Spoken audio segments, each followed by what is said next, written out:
Question 11 इसमें कह रहा है एक कंडक्टर है, क्रॉस सेक्शन एरिया इसका ए, लेंथ है एल, और जिस मटेरियल का उसका रेजिस्टिविटी रो, तो R1 हो गया रो एल अपॉन ए। अब इसके एरिया को हाफ कर दिए और लेंथ को डबल कर दिए, a/2, ये हो गया 2l, बट सेम मटेरियल तो रो, R2 हो गया रो 2l अपॉन a/2 मीन्स 4 रो l/a मीन्स 4 टाइम्स R1।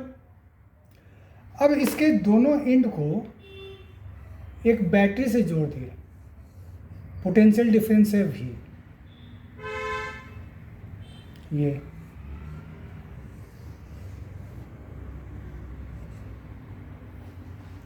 तो पूछ रहा है कि यहाँ करेंट कितना होगा। तो करेंट की वैल्यू होती है V अपॉन R2। तो V upon 4 times rho L by A मीन्स 1/4 VA upon rho L, which is 4th option. सही है। क्वेश्चन 12 इसमें एक सबमरीन है,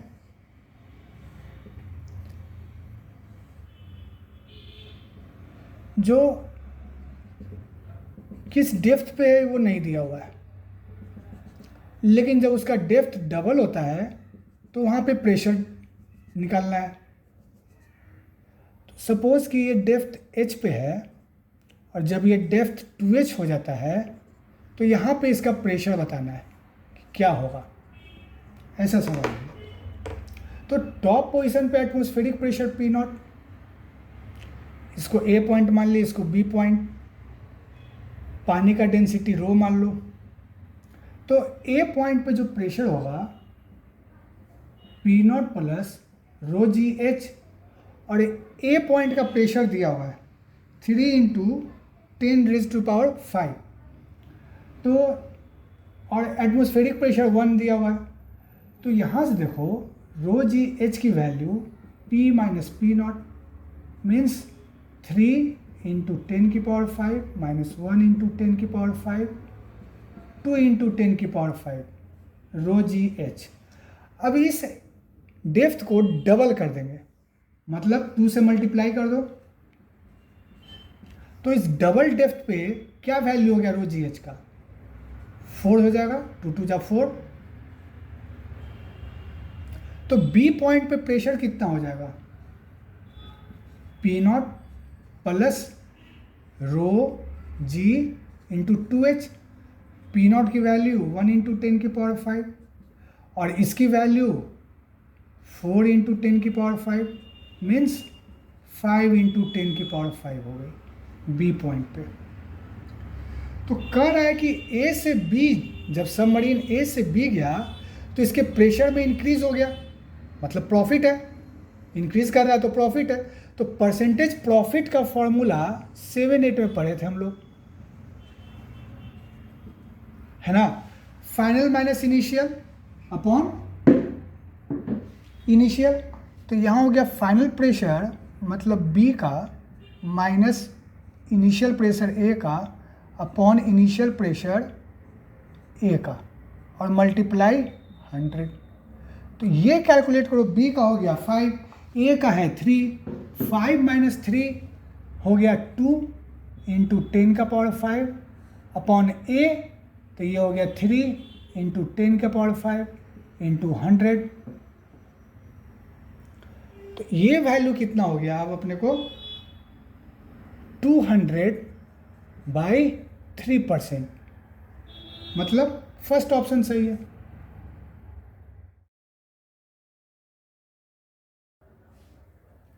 थर्टीन क्वेश्चन, इसमें एक बार मैग्नेट दिया हुआ है, नॉर्थ पोल का pole strength +m, south pole का -m, सेंटर से एक्स डिस्टेंस मतलब 18 सेंटीमीटर पे नल पॉइंट, मतलब वहाँ मैग्नेटिक फील्ड जीरो है, और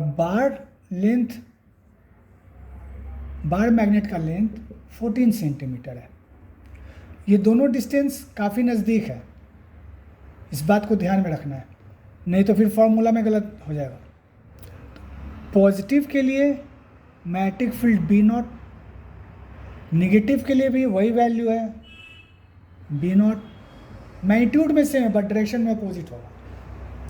तो इन दो, मान लो ये एंगल थीटा है, तो दोनों के लिए डाउनवर्ड डायरेक्शन में ही बी नॉट साइन थीटा, और दोनों का हॉरिजॉन्टल कंपोनेंट कैंसिल कर देगा, और इस पॉइंट पे बी एच जो है वही इस मैग्नेटिक फील्ड को काउंटर बैलेंस कर रहा है, और इसकी वैल्यू 0.4 जी दी हुई है, और जी की वैल्यू 10⁻⁻⁴ दी हुई है टेस्ला ये। तो B H is equal to B naught sine theta, to B naught की value B naught upon 4 pi m/r², और साइन थीटा की वैल्यू परपेंडिकुलर ये हो गया 7, और ये वैल्यू हो गई r, 7/r। तो 2 इंटू μ0/4 पाई की वैल्यू 10⁻⁻⁷, m की वैल्यू नहीं पता है 7/r³, और बी एच की वैल्यू 0.4 इंटू 10⁻⁻⁻। यहाँ से m की वैल्यू तो मिल जाएगी अपने को। अब मैग्नेटिक मोमेंट निकालना है। मैग्नेटिक मोमेंट होता है pole strength into length of bar magnet 2L, तो ये वैल्यू कैलकुलेट हो जाएगी यहाँ से, ऑप्शन बी आ जाएगा, मतलब 2 आ जाएगा यहाँ पे। क्वेश्चन 14, इसमें कह रहा है एक कंटेनर है, क्लोज है ये, इसका वॉल्यूम V है, और इसमें टोटल प्रेशर निकालना है अपने को। गैस कांस्टेंट R दिया हुआ है, टेम्परेचर इसका T दिया हुआ है, लेकिन इसके अंदर ऑक्सीजन गैस, नाइट्रोजन गैस और कार्बन डाइऑक्साइड गैस का मिक्सचर है। तो ऑक्सीजन का जो मोल होगा वो होगा given mass upon molecular mass, 16 gram oxygen दिया है, तो ये हो गया 1/2 मोल। नाइट्रोजन का मोल जो होगा गिवन मास 28 ग्राम ही दिया हुआ है, और मोलिकुलर मास भी इसका 28 होता है, तो ये हो गया 1 मोल। कार्बन डाइऑक्साइड का मोल, इसका भी गिवन मास 44 ग्राम दिया हुआ है, और मोलिकुलर मास भी 44, तो 1 मोल हो गया। तो टोटल मोल जो हो गया वो 1/2 + 1 + 1 5/2 हो गया। अब pressure into volume is equal to total number of mole RT, gas equation है। P इक्वल टू हो गया 5/2 RT/V, मीन्स थर्ड ऑप्शन सही है।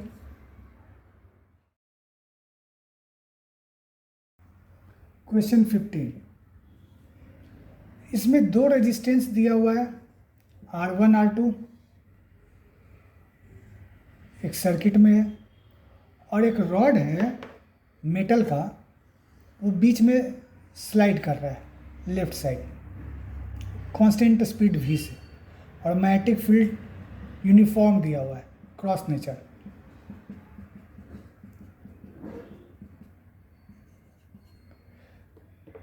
तो फर्स्ट रूम में मेटल रॉड लेफ्ट जा रहा है तो एरिया डिक्रीज हो रहा है, और सेकेंड रूम का एरिया इंक्रीज हो रहा है। तो फर्स्ट रूम में फ्लक्स डिक्रीज हो रहा है, सेकेंड रूम में फ्लक्स इंक्रीज कर रहा है, और करंट का डायरेक्शन दोनों रूम में मांग रहा है, मतलब इसमें I1 करंट और इसमें I2 करंट। तो डायरेक्शन क्या होगा? तो डायरेक्शन लेंज लॉ से मिलता है, लेंज लॉ क्या कहता है कि फ्लक्स डिक्रीज हो रहा है तो करेंट सपोर्ट करेगा, यही I1 सपोर्ट करेगा, और फ्लक्स इंक्रीज कर रहा है तो करेंट अपोज करेगा, तो यही I2 इसको अपोज करेगा। तो क्रॉस नेचर को सपोर्ट करने के लिए क्रॉस चाहिए, तो ऑब्वियस है क्लॉकवाइज करंट होना चाहिए। क्रॉस नेचर को अपोज करने के लिए डॉट चाहिए, तो इसमें एंटी क्लॉकवाइज होना चाहिए। फर्स्ट ऑप्शन सही है।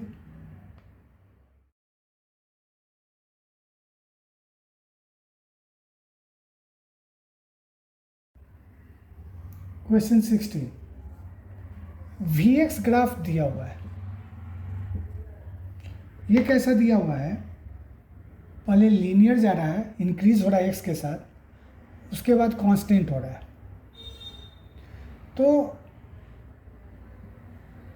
ये दिया हुआ है 200, ये दिया हुआ है 400, ये दिया हुआ है 10, ये दिया हुआ है 50, ऐसा। तो ये सिंपल स्ट्रेट लाइन है, तो y equal to M x plus C पे ब्रेक करो, v equal to M x plus C के जगह 10 आ गया। एक्सेलरेशन जो होता है v d v upon d x होता है, तो a इक्वल टू वी की value m x plus 10 multiply इसका डिफ्रेंशिएशन, तो d v upon d x हो गया एम एक्स का 1, कांस्टेंट का 0, m which is equal to m square x plus 10m। तो ये कांस्टेंट है तो k1x प्लस ये भी एक कांस्टेंट है तो k2। तो एक्सलेशन x का लीनियर फंक्शन होगा अप टू 200। यहाँ पे वेलोसिटी कांस्टेंट है, इसका मतलब एक्सेलरेशन 0 होगा, तो ऑब्वियस है first option x a।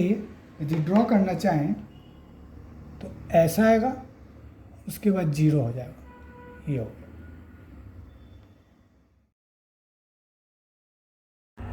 Question 17, इसमें कह रहा है कैपेसिटर है, प्लेट का separation d, cross section area a, air field है, तो original capacitance epsilon naught a by D. अब इस स्पेस में एक डाइलेक्ट्रिक मटेरियल रखती है, उसका डाइलेक्ट्रिक कांस्टेंट k है और वो 3/4 स्पेस ले रहा है, और बाकी स्पेस में अभी भी एयर है, तो इसकी कैपेसिटी चेंज हो जाएगी C1 और इसकी कैपेसिटी C2। ये 3D/4 है तो ये बचा हुआ D/4 हो गया।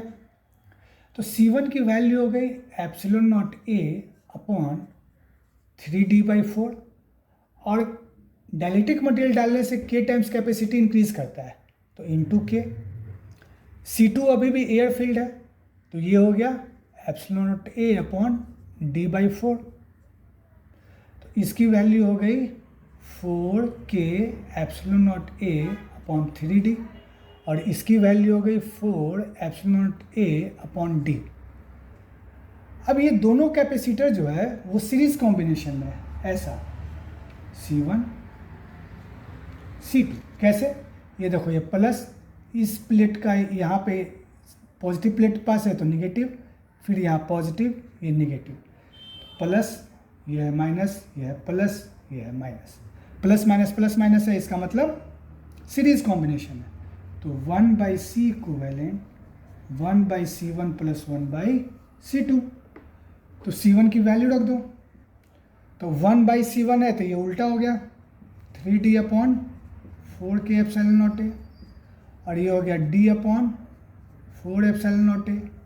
कॉमन क्या निकल गया, d upon 4 epsilon naught a common आ गया, ऊपर क्या बच गया, यहाँ 3 अपॉन k और यहाँ 1 बच गया, तो ये हो गया d upon 4 epsilon naught a, और ये हो गया 3 प्लस k अपॉन k।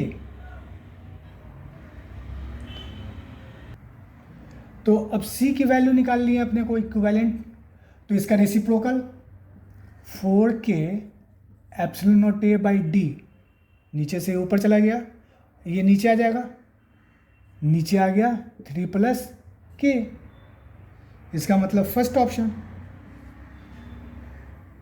क्योंकि ये वैल्यू जो है epsilon not a by D, इसके जगह तो सी नॉट चला जाएगा ना, तो 4k अपॉन के प्लस 3 सी नॉट, ऐसा है। Question 18, average energy density EM wave का जो होता है 1/4 epsilon naught E naught square plus 1/4 B naught square upon mu naught होता है, और फ्री स्पेस दिया हुआ है क्वेश्चन में, सी की value 1 upon under root mu naught epsilon naught, तो 1/म्यू नॉट की वैल्यू हो गई सी स्क्वायर एप्सिलॉन नॉट। अब यहाँ पे वैल्यू को देखो, ये वैल्यू जो है 1/4 और 1/म्यू नॉट की जगह सी स्क्वायर एप्सिलॉन नॉट ले सकते हैं, और बी नॉट की वैल्यू तो एक और फार्मूला होता है E naught equal to C B naught, तो यहाँ हो गया E naught upon C whole square, ये कैलकुलेट करो, सी स्क्वायर ये हो गया E naught square upon C square, cancel हो गया, 1/4 epsilon naught E naught square, ये तो सेम आ गया। इसका मतलब इलेक्ट्रिक फील्ड और मैग्नेटिक फील्ड दोनों का जो एनर्जी होता है एवरेज इलेक्ट्रिक का और एवरेज मैग्नेटिक का, वो सेम होता है, तो सेकेंड ऑप्शन सही है। क्वेश्चन 19, एक पेंडुलम है, लेंथ एल है, तो original time period t equal to 2π√L/g। अब इस पेंडुलम को लिफ्ट में रख दिया, लिफ्ट ऊपर जा रही है ए एक्सीलरेशन से, तो लिफ्ट के अंदर time period t equal to 2π√L/g effective. G effective निकालने के लिए इस पर फोर्स लगाओ, एक तो वेट लग रहा है, दूसरा सूडो फोर्स, ये दोनों एक ही डायरेक्शन में है तो ऐड हो जाएगा, और ए की वैल्यू जो है वो g/2 दी हुई है, तो ये हो गया m 3g/2, यही g इफेक्टिव है, तो ये हो गया 2π√L/3g/2, 2π√L/g इंटू √2/3, तो ये हो गया √2/3, और ये वैल्यू तो यही t है, थर्ड ऑप्शन।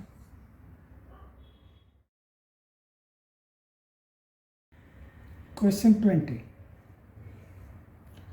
इसमें एक प्रिज्म दिया हुआ है और कह रहा है कि मिनिमम डेविएशन का केस लेना है, तो एंगल ऑफ इंसिडेंस यहाँ पे नॉर्मल ड्रॉ किए, तो प्रिज्म के अंदर ये बेस के पैरेलल होता है, इसका मतलब बी ऑप्शन सही है। फिर यहाँ पे परपेंडिकुलर लेना है, और ये इमर्जेंट रे हो गया, तो ये जो एंगल ऑफ इंसिडेंस है आई, और ये जो एंगल ऑफ इमर्जेंट है ई, तो आई और ई इक्वल होता है, इसका माने सी ऑप्शन भी सही है, बी भी सही है, सी भी सही है।